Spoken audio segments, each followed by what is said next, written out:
Seirite, Squad 4 Barracks. Hanataro Yamada scrambled into the barracks after hearing there had been a visitor waiting for him. Just moments ago, he had seen Hisagi heading toward the Squad 9 barracks with a terrifying look on his face, and he was left very concerned. As Hanataro ran into the visitor's room, he tripped on the edge of the doorway, but used the momentum of the near tumble to bow his head and apologize. Apologies for the delay. You seem and sound just as dreary as usual. When you try to sympathize with your patients, do they allow their ailments to take root in your own heart, Hanataro? Seinosuke? Oh, even your face has grown dreary. I worry your patients might hang themselves after a face like yours treats them. Seinosuke Yamada was Hanataro's older brother, and until a few decades ago, the lieutenant of Squad 4. He was currently decommissioned and had retired from the 13 court guard squads, so his Zanpakuto was in safekeeping at the barracks. He wasn't unemployed, though. Seinosuke had withdrawn from his post as lieutenant because he had been headhunted into a new occupation.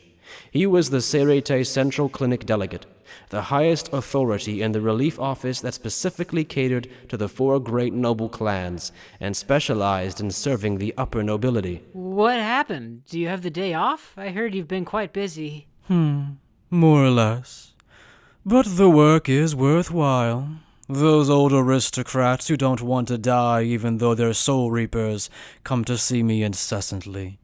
Watching such authorities floundering as they disgracefully cling to something out of fear of old age is always a pleasure. Are you really sure you should be saying that? Especially about the aristocrats? Of course I shouldn't. It's defamation and possibly even a death penalty offense.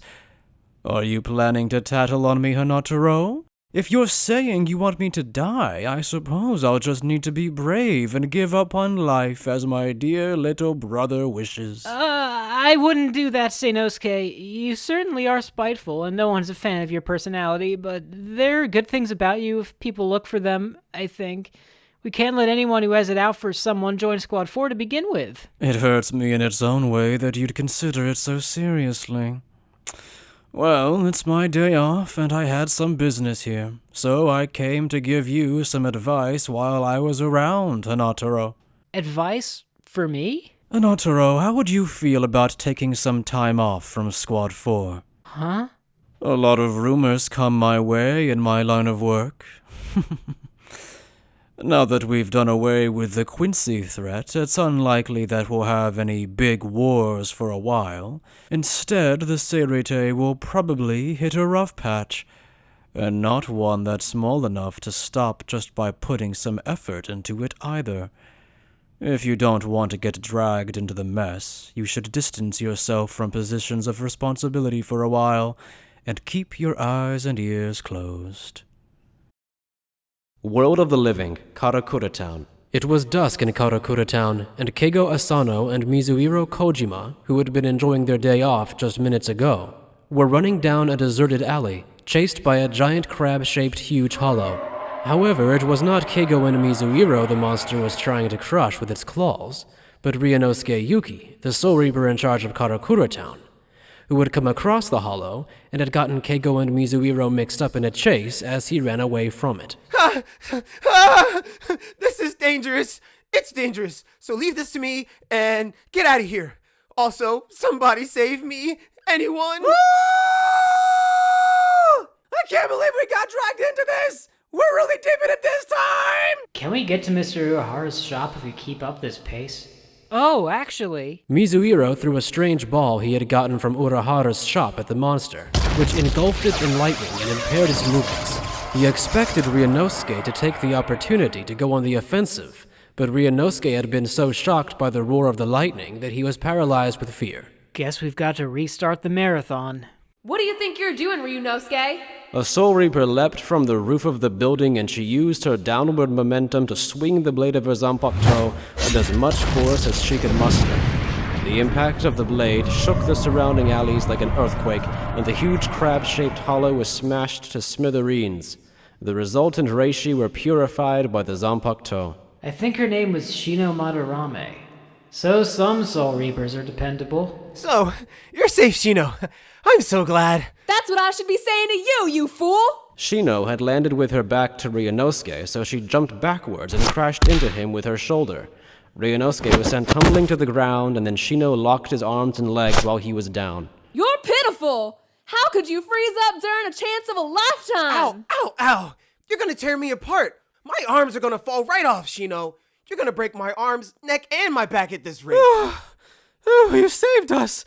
It's Shino, right? I think I've seen you around before. Huh? Oh, you're that guy, aren't you? The one my big bro Ikaku took under his wing when he was in this world or whatever. Your big bro Ikaku? Is that what he thinks of me? That baldy did not take me under his wing. He didn't do a single kind thing for me at all.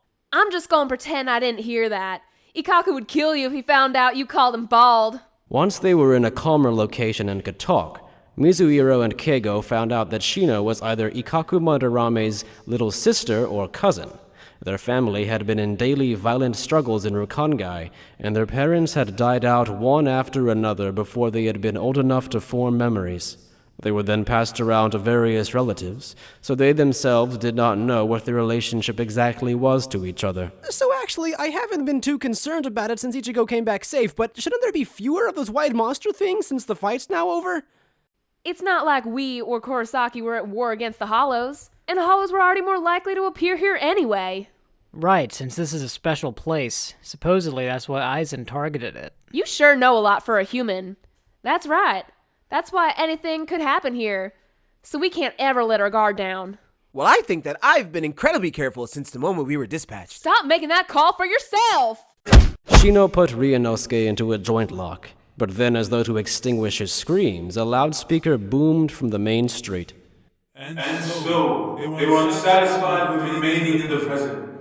Yet humanity was left with no desire to return to the past. And those seeking a spiritual guide broke away to form a new world. What's that? It's a new religious group. They formed because most of the world was in chaos after the earthquake half a year ago. The earthquake had happened when the boundaries between the three worlds had almost been destroyed at the death of the Reo. The world of the living had been hit by a deep unease because the earthquake had been caused by something outside the known geological process and was scientifically unexplainable. Although it had been officially reported as a large-scale seismic shift, the source of which is still being investigated, that hadn't been enough to clear away the disquiet in people's minds. As a result, spiritual leaders seeking their own answers, or people looking to take advantage of the fears of others, had begun to form new religions one after another. Apparently, they're saying that their religious leaders can actually perform miracles or something, but what's most important is that there are a ton of rumors that a bunch of their sect leaders are hot women with wicked bods. There is actually a world out there where one of those hotties might come and recruit me directly. I've been waiting half a year for that, just gotta be patient. Hey, can I punch this guy? I don't see why not. So, what's it called? The new religious organization? Right, I'm pretty sure it's... World of the Living, the president's office of a large corporation. A woman had been led into a simple room with a black color scheme, where she sat down on a sofa and nodded toward a boy playing a handheld game. Thank you for allowing me the opportunity to speak with you, President Vorarlberna. You can skip the fake pleasantries. What do you want? My. There's only one reason to meet with President Vorarlberna, spokesperson for Y Hans Enterprises, the company destined to be the champion of the future. A young genius like you has the talent to lead the people into the future. As the guides to the righteous world that will inevitably be revealed to us, we'd like you to support our doctrine. Do I look like somebody who'd fall for that fake intro? Would you rather I go right into, we'll help you with your expansion if you donate to our organization?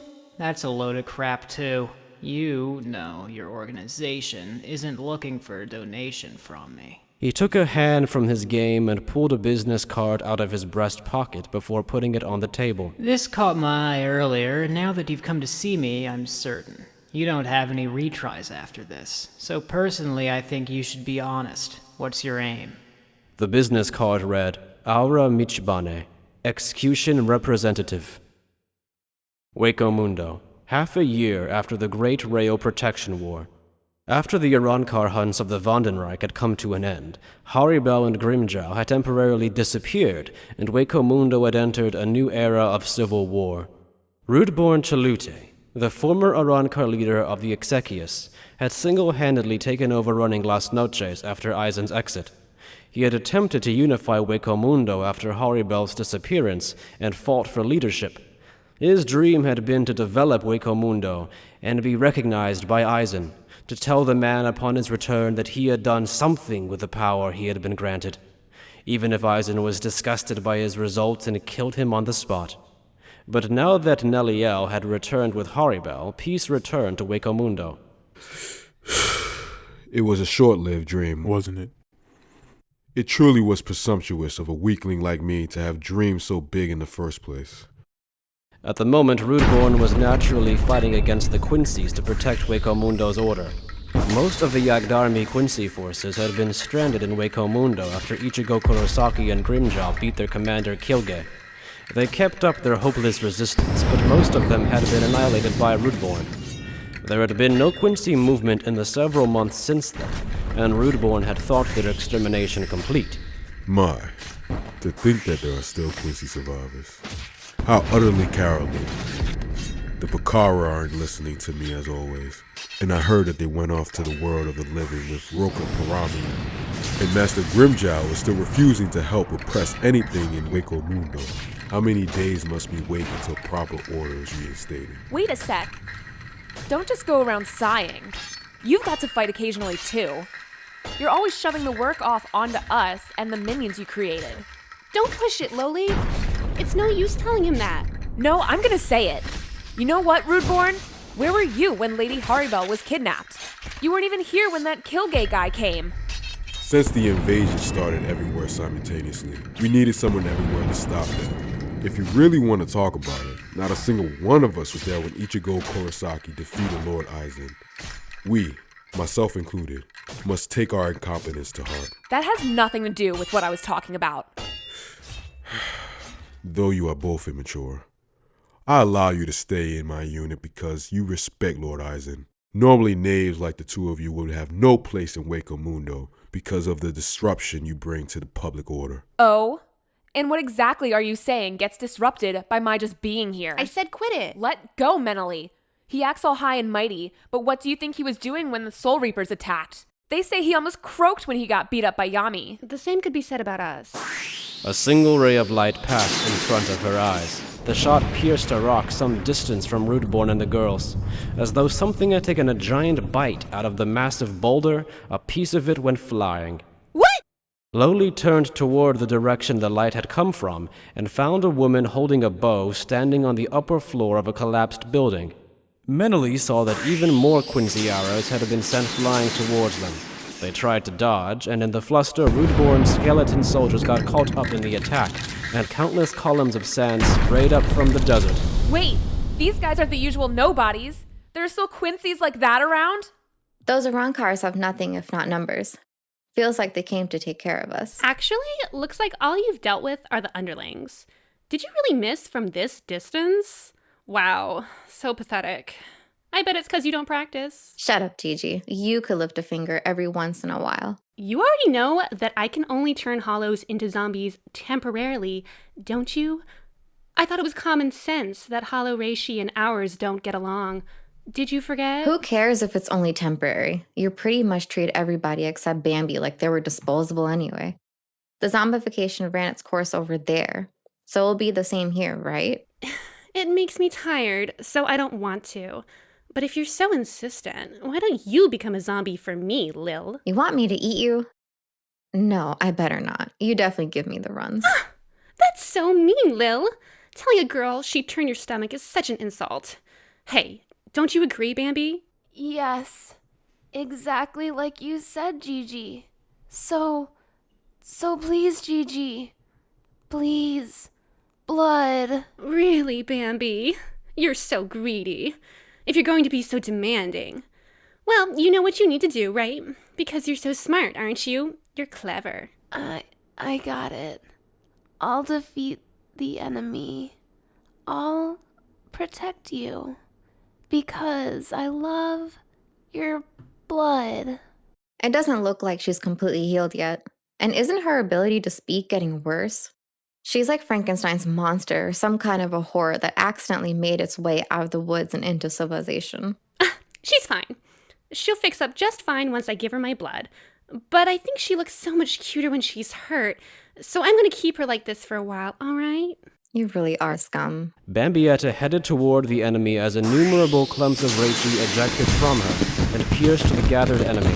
The white desert was filled with brilliant explosions. Half a year ago, somewhere in the world of the living. When Lil awoke, she was in an unfamiliar room, a bandage wrapped around her torso. She could remember challenging Yuhavach and being cut down before she could even use her abilities. My guts were gouged and shredded. That should have been fatal if left untreated. Why am I alive? Lil turned to her side and saw Gigi still unconscious, and what looked like Bambietta in the back, prone and wrapped with bandages like a mummy. All three of them had been laid down on simple cots and given the bare minimum first aid. Lil recognized that the pillow beneath her head was a provisional article from the Vandenreich and guessed that this was one of their bases in the world of the living. I sense a lot of Quincy's outside the room, but most of them probably just barely scrape by with their lives. Are you awake, Liltotto Lamperd? You served Yuhavach's lapdog. You accidentally saving your enemies now? What's gotten into Haschwalth's head? We ain't giving you nothing if you interrogate us. The only reason we betrayed Yuhavach was because we were annoyed. Lord Haschwalth passed in battle after offering his power to His Majesty. Huh? His Majesty also passed away in the battle between his special war threats Ichigo Kurosaki and Sosuke Aizen. What? You serious? I know that Kurosaki was stupid strong, but I didn't think he was that ballsy. I thought he was as naive as he was strong. Hey, what happened to Candy and Minnie? We went to rescue them, but we didn't make it in time. They were captured by Squad 12 right after His Majesty used Ostvalen to take the Volsterndiks. Lord Najakoop's status is unknown too, although we believe he's been transferred as well. I don't give a rat's ass about that Letranana. But wait, you said Squad 12. Might have been better if they'd have straight up died. Actually, I guess that means there's a chance they're still alive. Back to the main point. Why'd you save me? It was Lord Haschwalth's will. When His Majesty had his final slumber, Lord Haschwalth ordered us to collect and treat the soldats under his direct command, such as you and the other wounded. I don't get it. What happened to the Schutzstaffel? They all passed in battle. According to the reports from the scouts, Lord Gerard's powers were fully absorbed by His Majesty's and he disappeared. So even Naklavar got done in. That's definitely fatal. If he had to crush Gerard, a trusted retainer, and taken the Rayo's heart, does that mean Yuhavach really was driven into a corner? He was going on and on about being able to see the future when he got Gigi and me. But what kind of future did he see with those creepy-ass eyes? Wait a sec. You said Haschwalth told you to save us when Yuhavach was sleeping, right? Yes, it was immediately after His Majesty fell asleep. So did Haschwalth see the future too? When he conveyed his orders to me, he mumbled, almost as though to himself, that the ability to see the future was unfair. What did that jerk see? Are you saying that he saw a future where he and Yuhavach were dead? I cannot know. Lord Haschwalth did not make clear what was on his mind. Not to we Sternritter, and I believe not even to His Majesty. He simply said at the very end, no matter what happens, keep the Quincy's futures connected. So you were naive enough to save traitors like us? I'll tell you this for free. Don't expect Gigi or me to feel like we're in your debt. I do not mind. We weren't expecting compensation. I was simply following Lord Haschwalth's orders. Well, we survived because of you. I'll at least thank you for that. But don't expect Gigi to thank you. She might even turn you into a zombie when she wakes and try to use your flesh to heal her wounds. And don't look at me like that. At least I know how to take responsibility for things. I'll keep Gigi in check, and we'll leave as soon as we can move. Haschwalth's advisor left the infirmary as Lil checked on Gigi. She had told Lil one lie. Before going into battle, Haschwalth had left behind other words. Perhaps Uryu Ishida was His Majesty's last trial for me. I do not know the reason why, but he is the only one who can leave me shaken.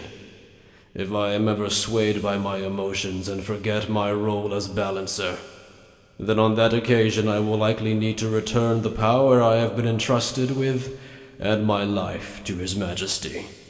But if he had seen it, Why hadn't he been able to avoid it?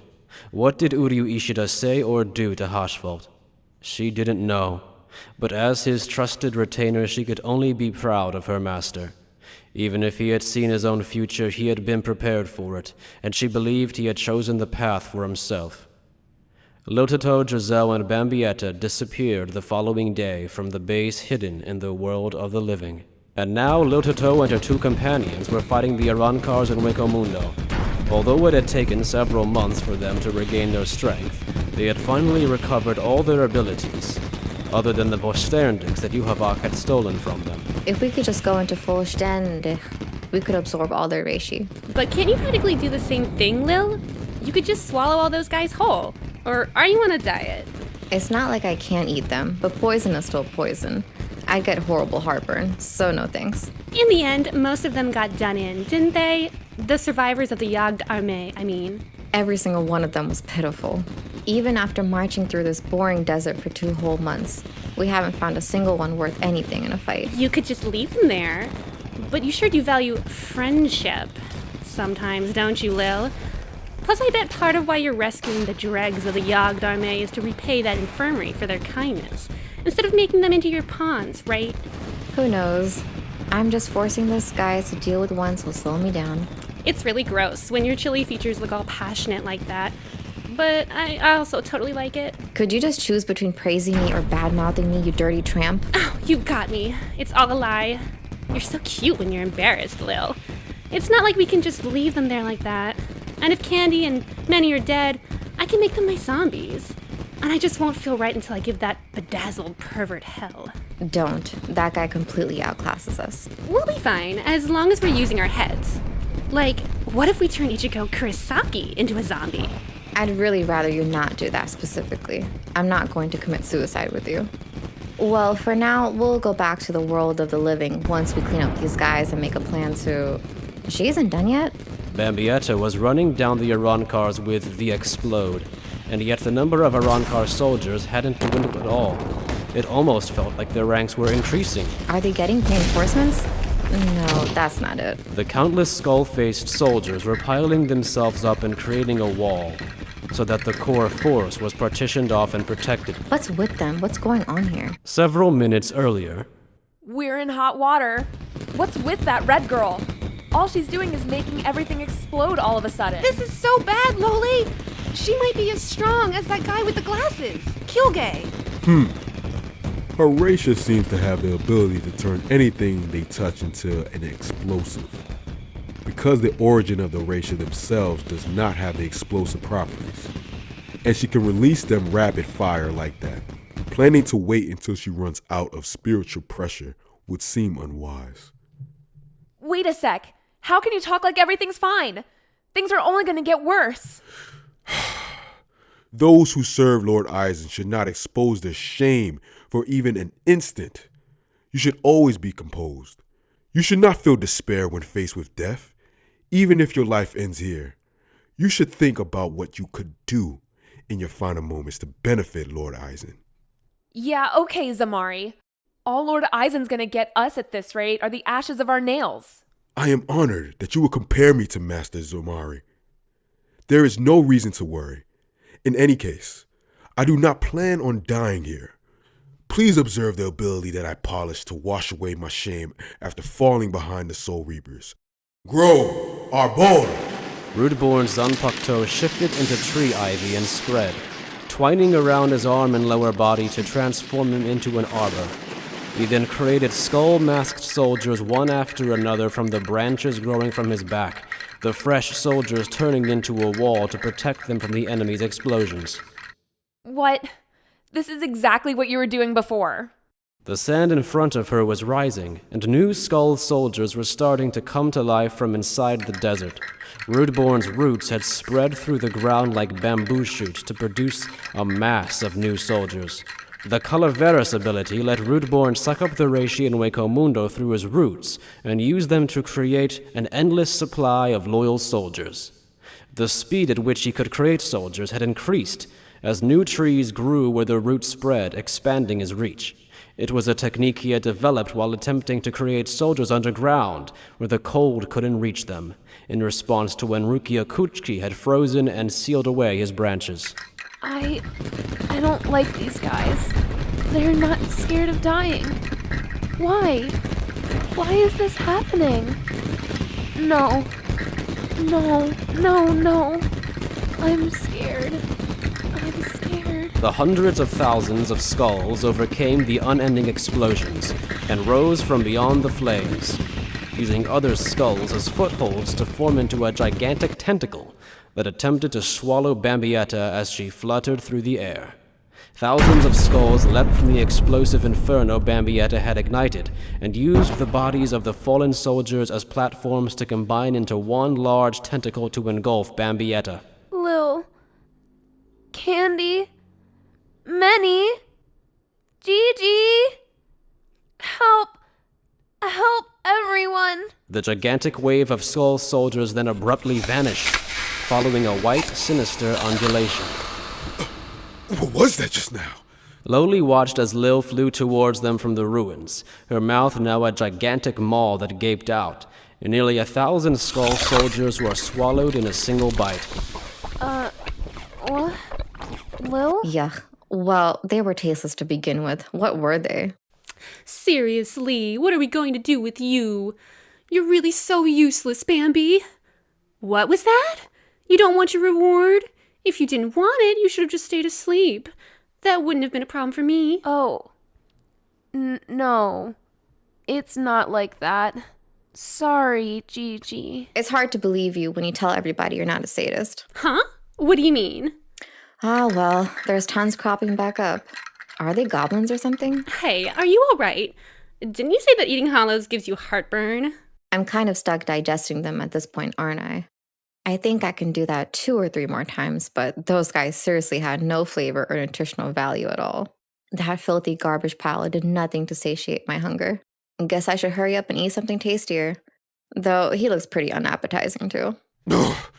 The 3 Quincy girls pranced through the air with Hirin-kyaku, charging at Rudbornn. Rudbornn tried to send the skull soldiers out, but Bambietta sent out her explosive reishi to keep him from moving. Weaving through the explosions, Lil came at Rudbornn, who quickly created a wall of soldiers to defend himself. That's some pretty unattractive skin you're covering yourself up with. Liltotto's face contorted like slime, and her nibble made quick work of the wall of soldiers. However, there's nothing in here. The wall had been a distraction, and Rudbornn and the others who had sheltered inside had already moved somewhere else.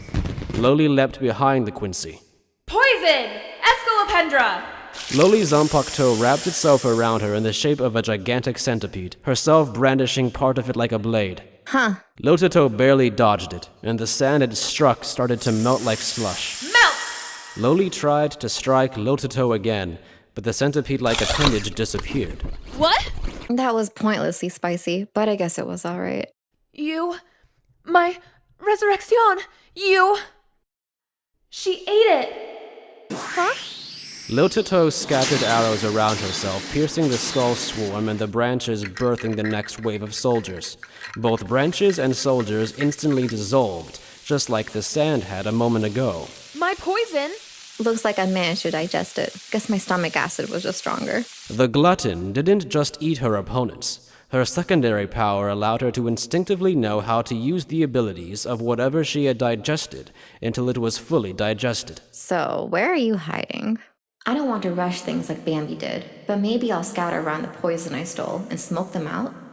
No, I should kill the one who might be able to counter the poison first. Lil turned her bow on Loly. Loly had never checked to see if she was impervious to her own poison. She immediately went pale and tried to run away, but as part of her body had been eaten, she lost balance and fell. Loly, you idiot! You need to run! A poison arrow flew from the Quincy's bow, but before it could hit its target, a huge gush of water washed the poison arrow toward the skull soldiers. Huh? No way. I never would have thought you would make an appearance here. I must extend an apology for troubling you and necessitating your intervention. There's no need for you to apologize. I should be the one apologizing for getting here so late. Isn't your king dead? Why are you stirring up trouble in our territory? Ha! Who cares why they're here? They picked a fight, so we just gotta finish it. Grimmjow. Huh? You look familiar. I came here thinking I'd finally felt some flashy spiritual pressure, and what do I find? Were you trying to leave me out of the fun? That's gutsy of you, Rudbornn. I asked you to help me suppress the Quincy's many times. I'm not interested in the weaklings, but these guys seem kinda perky. You can't just jump them, Grimmjow. You need to figure out your opponent's goals and abilities first. Huh? Stay out of this, Nelliel. They won't have goals or whatever once we kill them. And who was it that almost died at the hands of a Quincy in the Soul Society? Why, you little... Uh-oh. Looks like we have quite the menacing group over there. Isn't that the prisoner who was in Selburn? Yeah, that's the Arrancar boss Yulvach captured personally. We can't let our guard down around her. Gigi, can you get your blood into the water? What is this? What is this creepy spiritual pressure? A chill assaulted her and Gigi's spines. Lil turned to the Arrancars, but they seemed to have felt the same thing, and had turned cautious eyes toward the Quincy's. As they searched for the source of the spiritual pressure, a small gate, similar to a garganta, opened high in the night sky. The small form that leapt from the gate disseminated the strange spiritual pressure as it dropped to the ground with such terrific force that a dust cloud rose several hundred meters high. The impact formed a crater. Is this spiritual pressure? It's strange. It smells like Soul Reaper and Hollow. It smells a bit like that masked blonde guy who got in the way of my fight with Kurosaki. It reminds me of Apache and the other's Chimera Parka. You mean Ion? It does smell like that for sure. Ouch! Ow! Ow! Sand is hard when you land on it. I've sure learned something new. Huh? Quincy's? I don't have instructions for dealing with Quincy's. What should I do? Well, first I need to do what Lord Tokunada asked. Stop right there. Who are you? Rudbornn had created countless new soldiers, but the child smiled innocently as they surrounded them. Right, I'm Hikone. My name is Hikone Ubuginu. I've got a bad feeling about this. That kid's eyes aren't smiling at all. And I feel the spiritual pressure of a familiar scumbag. What's going on here? So I have a gift for all the Arrancars from Lord Tokunada. Tokunada? I heard there isn't a king here anymore, and that's since somebody named Mr. Baragon and somebody named Mr. Aizen disappeared, so Lord Tokunada said he'd let me become king of Hueco Mundo. Isn't that great? I worked super hard to become a great king. How boundlessly disrespectful! To even dare presume becoming Lord Aizen's substitute is absurd. The Skull Soldier's blades danced at Hikone's back, but Hikone didn't even try to evade and simply took the blows all over their body. The soldier's swords broke and flew through the air with the sound of a hard collision. Is that Iero? Lord Tokunada said no one would accept my claim. Never doubt Lord Tokunada. It happened just like he said it would. In which case, until you bend your will and accept me as king, I'm supposed to give you a beating. Revolve around the stars, Iko Miki Domoe.